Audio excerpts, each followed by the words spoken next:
For today's video, we're going to take a look at everything that was included in today's home base status report. And I'll leave a link to the home base status report in the description if you want to go check it out. First thing I want to go over are the new venture zones. The new ventures will be available on July the 27th at 8 p.m. Eastern. And they said that Ventures is Save the World's new reset feature in which commanders can re-experience level and resource progression as they climb to the top of each new venture season. Each season-long excursion takes place in a seasonal zone with new and unique modifiers to tackle. The first seasonal venture takes part in the new Blasted Badlands Venture Zone. When you enter this new location, your power level will change to your new seasonal venture level, which is unique to this zone. When entering this zone, you'll also see the new venture leveling bar displaying your current level progression and the reward to expect upon reaching your next level. Your venture level determines your power level and fort stats within the zone, so there's no need to worry about survivors or research. You can team up with other players to boost your fort stats even further. So it doesn't look like your current power level is going to have any effect on your power level within the venture zone. Instead, your venture level will determine how powerful you are. They then went on to say that missions in the new Blasted Badlands Venture Zone unlock based on your seasonal venture level, and you'll gradually move into higher difficulty areas as you level up. Simply play and complete missions, mission alerts, and quests in the Venture Zone to earn Venture XP and increase your level. Each season will reset your seasonal venture level and introduce a new modifier. There are a total of 5 Venture Zones that will rotate in each year, with each one set in a different biome with its own unique modifier offering a gameplay twist. So this Blasted Badlands is the first of 5 different Venture Zones that we'll see throughout the year, and each of them have their own biome and unique modifiers. They also said that modifiers will change each season and will put your loadouts to the test. The Blasted Badlands Venture Zone modifier is the dreaded Rage Meter. This modifier constantly drains your energy and can only be regenerated by damaging enemies with weapons. So it sort of sounds like the same effect that you get from nature enemies when they attack you. It'll drain your energy, but you'll be able to regenerate that energy by damaging enemies with weapons. As a twist, Rage Meter drastically reduces your ability cooldowns and increases their damage. Charge up your energy and unleash your abilities. So although it will drain your energy, it'll also reduce your ability cooldowns and increase their damage. And again, this modifier is only going to be available for the Blasted Badlands Venture Zone. They then went on to discuss venture items and backpack. There is no weapon crafting in Ventures, so it's time to tune up your resourcing skills. Commanders will start with a set of starter weapons and have to rely on what's found in the world to battle the husk. So you're not going to be able to use any of the weapon schematics that you currently own when it comes to Ventures.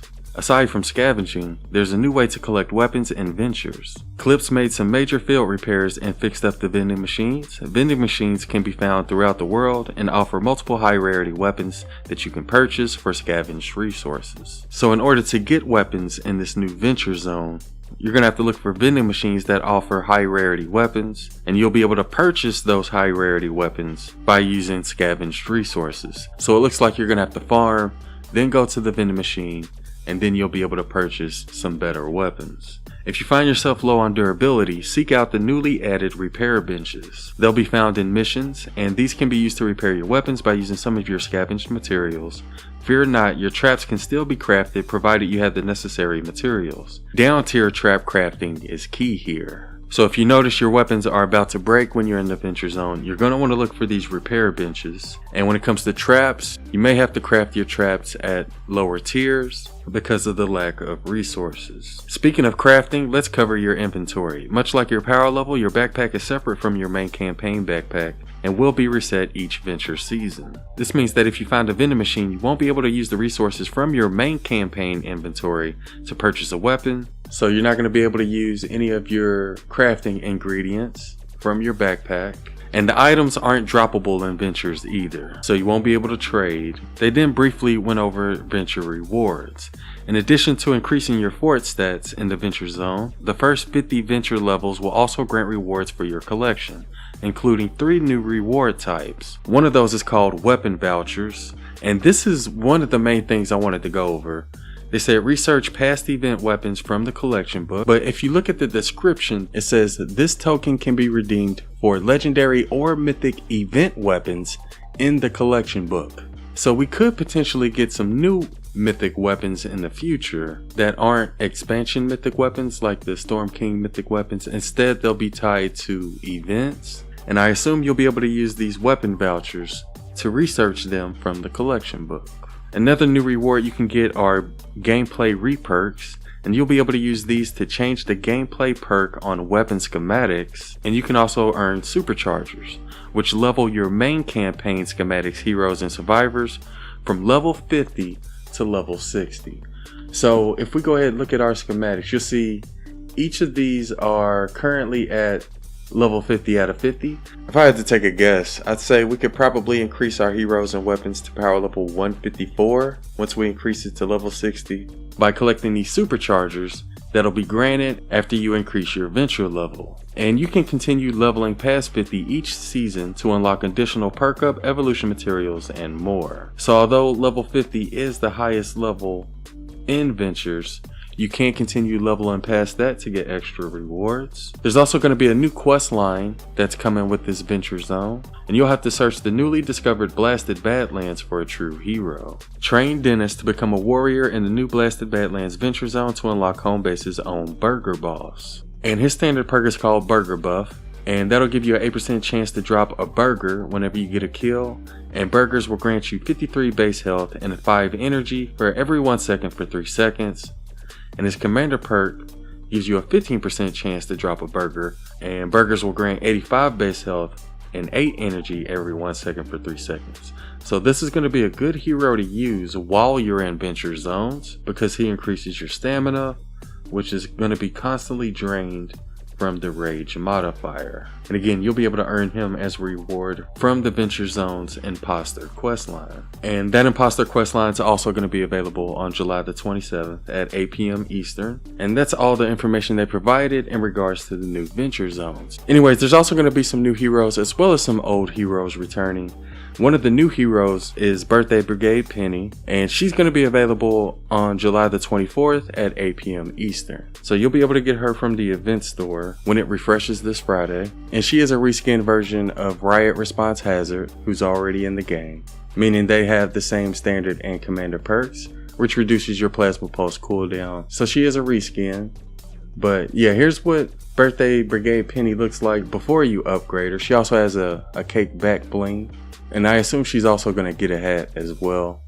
But yeah, that's what the new birthday hero looks like. Oh, they also said there will be no birthday llama for 2020. The birthday llama will return next year. So I know a lot of people were asking me about birthday llamas. Apparently, we're not going to get any birthday llama this year. And this is the first year we're not getting one, by the way. So yeah, for those of you who are wondering, you're not going to get a chance to earn this past year's event weapons from the birthday llama. But yeah, no birthday llamas this year, people. On July 24th, Cloakstar will also be returning to Hit the Road, and completing this Hit the Road will give you the new hero whose name is Ankylo Kyle. But for his standard perk, he has Saurian Grit. Oh man, he looks weird. Bruh, where is your beard? Like little baby Kyle. Anyways, his standard perk is called Saurian Grit, and that makes Kinetic Overload heal you for 2% of your max health. And his commander perk makes your Kinetic Overload heal you for 6% of your max health. And here's what Ankylo Kyle looks like before you upgrade him. He also has a back bling as well as a helmet. But yeah, he has Bull Rush, Going Constructor, and Decoy. So that's how you get the 3 new heroes: Dennis, Birthday Brigade Penny, and Ankylo Kyle. Like I said, there's also going to be some older heroes returning. One of those is Fossil Southie. He's going to be available in the Hit the Road quest on July the 24th. And I would definitely recommend trying to get Fossil Southie, one of the best farming heroes in the game. And he could also be useful when it comes to Venture Zones because he regenerates your energy as well. So if you don't have Fossil Southie already, you're definitely going to want to get him on July the 24th from the well-traveled Hit the Road quest. Paleo Luna's also going to be returning on July the 24th, and she's going to be available in the event store. And she's another hero I would recommend getting. Definitely useful when it comes to increasing your melee damage. They also mentioned how Quinn's going to be returning for the Hit the Road Part 2. On July 31st at 8 p.m. Eastern, Quinn's going to make her way back to the radio station to broadcast Part 2 of her Song of the Summer. Load up the van and gather your group because it's time to hit the road with the second modifier to unlock Whiteout Fiona. So Whiteout Fiona is another hero that's going to be returning, and she's really good when it comes to using swords. And Archaeologist will also be returning that week, and she's going to be available in the event store starting July the 31st. And this is another hero I would definitely recommend getting, because she's another hero I would consider to be one of the best farming heroes. You're going to want to have her and Fossil Southie in order to get the best farming loadout. You could switch them as your commander and put the other in your support team, but you're going to want to get both of them in order to get the best farming loadout and save the world. And that's everything that was included in the home base status report. Again, I'll leave a link to it in the description if y'all want to go check it out. Let me know what you think about the new Venture Zone, as well as being able to research weapons, the new vending machines, repair benches, the new rage meter modifier, as well as the venture rewards like the weapon vouchers, the gameplay reperk superchargers. And let me know what y'all think about the new heroes as well. And yeah, I do plan on streaming the new Venture Zone on Twitch this weekend when it becomes available. And we'll try to upload some gameplay of it on YouTube as well. But that sums up everything I'm going to go over for this one. I hope y'all found the video useful, and thanks for watching.